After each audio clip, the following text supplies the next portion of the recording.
glenohumeral joint. You can see where the glenoid fossa, part of the scapula, meets the humerus there. Kind of catching you off the drift that the name tells us a lot. That's what we're going to be talking about from now.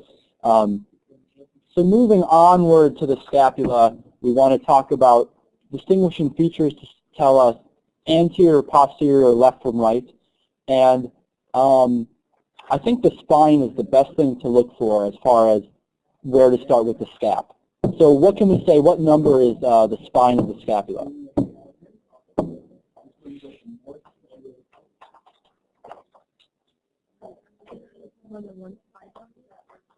No.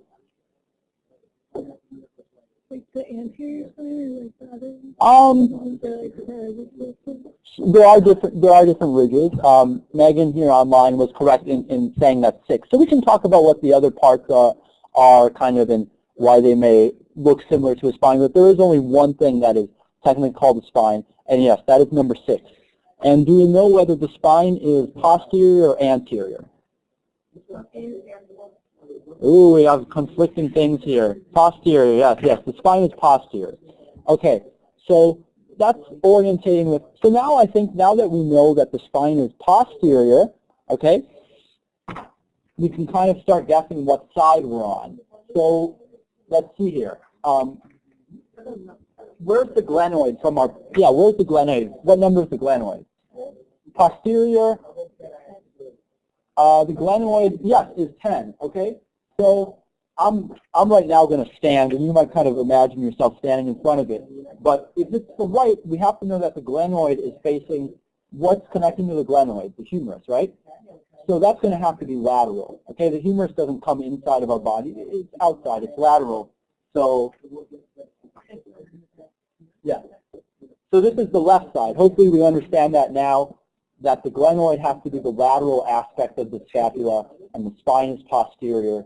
So that's how we kind of get to this being a left scap. And, well, first of all, we're looking at the right image. It's still a left scap, but the left image now is the anterior view of the left scap. So again, we can see how kind of the glenoid is facing laterally where we meet the humerus.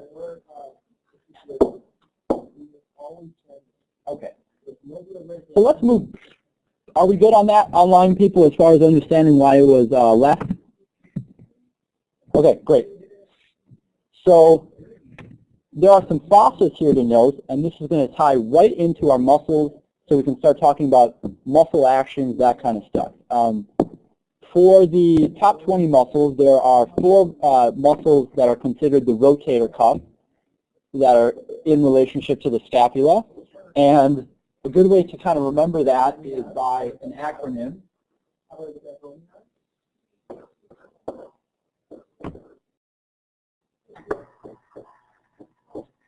SIX is the acronym. So can anyone fill us in on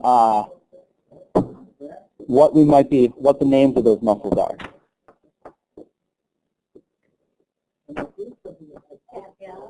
Okay, we got the supraspinatus, the infraspinatus.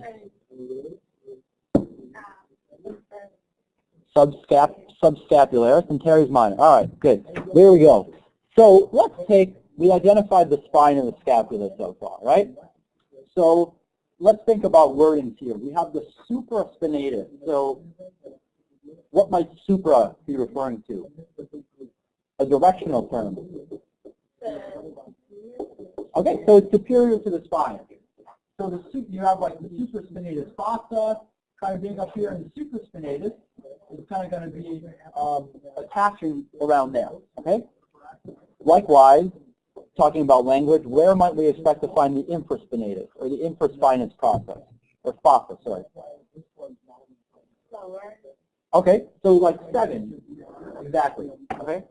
For our purposes, the teres minor is going to pretty much kind of directly in function and location pretty much be right analogous to the infraspinatus. So teres minor is kind of going to hang out around there too. And subscap is our last one. So giving a number, where might we expect to find the subscapularis?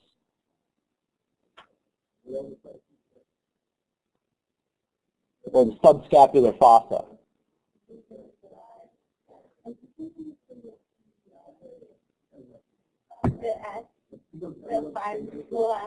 A number, 1 through 10. That's a spine, that's a spine. 9, all right, 9. Okay, so now we're going to see, so we've identified that the supraspinatus